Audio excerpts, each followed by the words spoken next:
So how did I get into this? Just so you have a little bit of background on who you're talking to or who's trying to share this stuff with you, I think it's good to have a little bit of information on kind of how did I get involved in this and what is my journey in this ethical profits in crisis world, in this acquisition of businesses environment. What has that been that causes me to be able to have some knowledge to share with you? So, well, I'm glad that you asked. In 1981 and 1982, I had the good fortune to be introduced to some people in New York at some securities firms. I had my securities license to basically raise money and sell investments, and I was able to learn a lot about something that was very popular in the 1980s called the leverage buyout.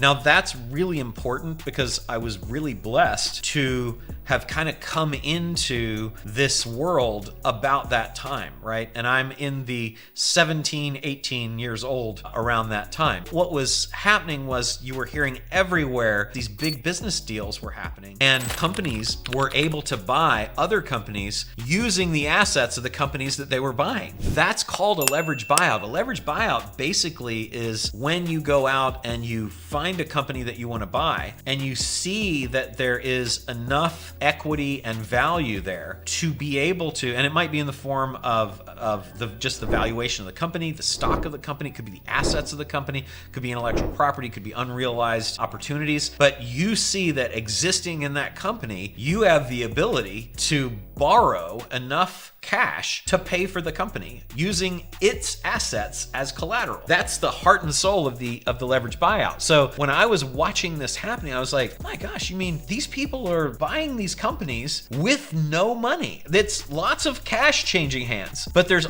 no money that's really coming out of the pockets of the people who are buying. What's really cool about that, I thought, you mean that you can buy billion-dollar companies without actually having to have the billions of dollars? Because if you've got the right connections on Wall Street, people will loan you the money, and it's not being loaned really to you as much as it's being loaned based on the value of this company. Well, that was amazing to me. And I think that it really framed the concept of the possibility of the no money out of pocket deal for me. I had also had experience as a real estate agent seeing that it was possible to acquire real estate with no money down. And if any of you have ever done a deal where you acquire real estate with no money down, it's kind of life-changing. You sit at the table and the person is signing the deed to the property over to you, the title to the property over to you. They hand it to you, and now you own this property and you paid no money for it. You now own the equity in the property, and maybe usually there's a loan on the property and they're still on the loan. You're not on the loan. You didn't get a loan. You just now have acquired this property. And I've got to give a shout out to Robert Allen, who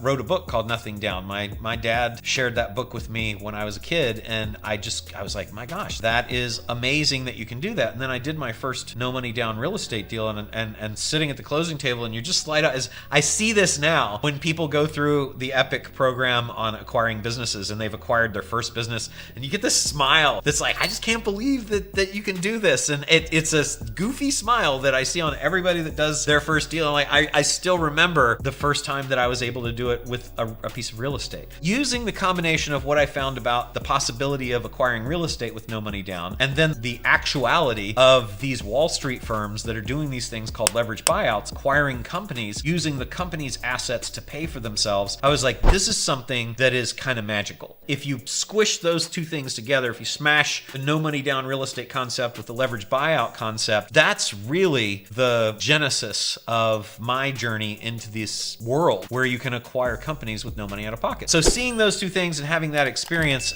my first leverage buyout deal I was involved with was with one of those New York firms, and we acquired a company that was a manufacturing company, and that was done using a leverage buyout.